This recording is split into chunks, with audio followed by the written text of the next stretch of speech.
আজকে ইসলামের ইতিহাসের এমন একজন মহান ব্যক্তি সম্পর্কে আমরা আলোচনা করতে চলেছি, যাকে মহান আল্লাহ তাআলা সারা বিশ্বের বাদশাহ বানিয়েছিলেন, যিনি চিরজীবন বেঁচে থাকার জন্য আবে হায়াতের সন্ধানে গিয়েছিলেন। একদিন বাদশাহ জুলকারনাইন ইসলাম প্রচারের উদ্দেশ্যে কোনো এক অজানা পথ ধরে কোথাও যাচ্ছিলেন।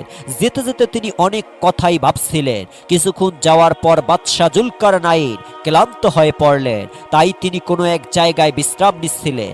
মনে মনে ভাবছিলেন কিভাবে সারা দুনিয়ায় ইসলাম ধর্ম প্রচার করা যায়, কিভাবে পৃথিবীর পূর্ব থেকে পশ্চিমে আল্লাহর তৌহিদের বাণী ছড়িয়ে দেয়া যায়। এইদিকে আসমানের এক ফেরেশতার সাথে জুলকারনাইনের মাঝে মাঝেই কথাবার্তা হতো। এমন সময় হঠাৎ করে আসমানের সেই ফেরেশতা বাদশাহ জুলকারনাইনের কাছে হাজির হলেন। সালাম দিয়ে বললেন, হে বাদশাহ জুলকারনাইন, এত গভীরভাবে কি ভাবছেন? তখন বাদশাহ জুলকারনাইন বললেন, আমি সারা জীবনে আল্লাহর ইবাদত করতে চাই এবং ইসলাম ধর্ম প্রচার করতে চাই, কিন্তু একদিন তো মৃত্যু হবেই। তারপর ইসলাম ধর্ম কিভাবে সারা পৃথিবীতে ছড়িয়ে পড়বে? আচ্ছা বলুন তো, আল্লাহর ফেরেশতা কিরূপ ইবাদত করে? একথা শুনে ফেরেশতাটি বলল, আসমানের ফেরেশতারা যেই ইবাদতই করে কিয়ামত পর্যন্ত সেটি করতেই থাকবে। যদি কোনো ফেরেশতা রুকুতে দাঁড়িয়ে থাকে তাহলে কিয়ামত পর্যন্ত সে রুকুতেই দাঁড়িয়ে থাকবে। আবার কোনো ফেরেশতা যদি সেজদায় থাকে তাহলে কিয়ামত পর্যন্ত সে সেজদাতে থাকবে। এই কথা শুনে আল্লাহ রব্বুল আলামিন যদি আমাকে কিয়ামত পর্যন্ত হায়াত দান করতেন তাহলে আমিও কিয়ামত পর্যন্ত আল্লাহর ইবাদতে মগ্ন থাকতাম। কিন্তু এটা কি সম্ভব? তখন ফেরেশতা বলল, আমি আসমানের উপরে কোনো একদিন শুনেছিলাম পৃথিবীর শেষ প্রান্তে কোহেকা পর্বতের পাদদেশে একটি অন্ধকার গুহার মধ্যে আবে হায়াত নামক একটি কুয়ার পানি রয়েছে। এটি পান করলে সে সারা জীবন বেঁচে থাকবে। এই কথা শুনে বাদশাহ জুলকারনাইন আশ্চর্য হয়ে গেলেন। অতঃপর ফেরেশতাটি সালাম গ্রহণ করে বিদায় নিলেন। এবার বাদশাহ জুলকারনাইন চিন্তা করতে করতে রাজ দরবারের দিকে ফিরে আসতে লাগলো। আল্লাহ রব্বুল আলামিন বাদশাহ জুলকারনাইনকে সারা পৃথিবীর বাদশাহ বানিয়েছিলেন। তিনি পৃথিবীর পূর্ব থেকে পশ্চিমে ভ্রমণ করেছিলেন। পরের দিন বাদশাহ জুলকারনাইন রাজ দরবারে একটি জরুরি মিটিং এর আয়োজন করলেন। বাদশাহ জুলকারনাইনের প্রধান উপদেষ্টা ছিলেন খিজির আলাইহিস সালাম, আর ছিলেন আল্লাহর প্রিয় লোকমান হাকিম, আরো ছিলেন জ্ঞানী গুণী আল্লাহওয়ালা বুজুর্গ দরবেশ।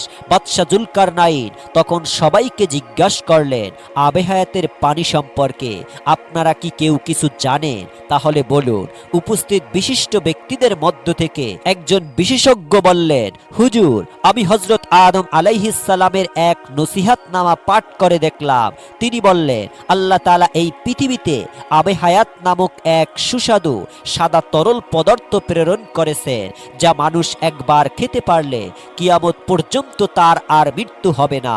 তবে আবে হায়াতের অন্ধকারের গভীরতা অনেক, সেখানে যেতে হলে দামি কোনো মণিমুক্তা পাথর নিয়ে যেতে হবে, নয়তো পথ হারানোর সম্ভাবনা আছে। অপরদিকে থাকা অন্য একজন বলল, আমি শুনেছি আবে হায়াতের পানি দুধের চেয়েও সাদা, মধুর চেয়েও মিষ্টি। এই পানি পান করলে কিয়ামত পর্যন্ত বেঁচে থাকা যাবে। এটি পৃথিবীর শেষ প্রান্তে পর্বতের পাদদেশে অবস্থিত। তখন বাদশাহ জুলকারনাইন বলল, আমার রাজত্বের ক্ষমতা ও দায়িত্ব আপনাদের কাছে দিয়ে আমি আবে হায়াতের সন্ধানে যেতে চাই। অতঃপর বাদশাহ জুলকারনাইন একজন দায়িত্বশীল ব্যক্তির নিকট রাজ্য পরিচালনার দায়িত্ব দিয়ে 12 বছরের জন্য আবে হায়াতের সন্ধানে বেরিয়ে পড়ার প্রস্তুতি নেন। হযরত খিজির আলাইহিস সালামকে কাফেলার প্রধান নিযুক্ত করেন। অন্ধকার দেশে আলোর প্রয়োজন, তাই বাদশাহ জুলকারনাইন রাজকোষ থেকে 2টি উজ্জ্বল মানিক নিয়ে একটি খিজির আলাইহিস সালামকে দিয়ে দিলেন এবং আরেকটি নিজে রেখে দিলেন। অতঃপর খিজির আলাইহিস সালাম তার সৈন্য সহ প্রয়োজনীয় খাবার নিয়ে আবে হায়াতের সন্ধানে বেরিয়ে পড়লেন।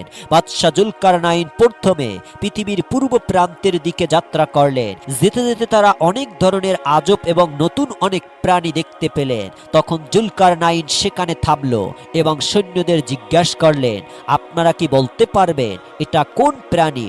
সৈন্যরা বলল, হুজুর, এই ধরনের প্রাণী সম্পর্কে আমাদের পূর্বে কোনো ধারণা ছিল না, অতএব এটিও আল্লাহ রব্বুল আলামিনের সৃষ্টির এক প্রাণী। যেতে যেতে তারা যখন এক নদীর তীরে অবস্থিত হলেন, সেখানে উপস্থিত হয়ে তারা দেখলেন নদীতে এক ধরনের মানুষ বসবাস করছে, যাদের সম্মুখ মানুষের ন্যায় আবার পিছন মাছের ন্যায়। এমনকি তারা নদীর নিচে বসবাস করছে, তারা কখনো কথা বলে না এবং মানুষের সাথে চলাফেরা করে না। এইদিকে জুলকারনাইন সৈন্যদের বললেন, আপনারা কি এই ধরনের মানব জাতি পূর্বে কোনোদিন দেখেছেন? তখন সৈন্যরা বলল, হুজুর, দেখা তো দূরের কথা, এমন মানব জাতির কথা আমরা পূর্বে কোনোদিন শুনিনি। বলল, যাও তাদের দুজনকে ধরে আনো। সৈন্যরা বলল, হুজুর, তাদের ধরে কি করব? জুলকারনাইন বলল, পরীক্ষা করে দেখা হবে আসলে তারা সত্যি কি মানুষ না অন্য কোনো প্রাণী।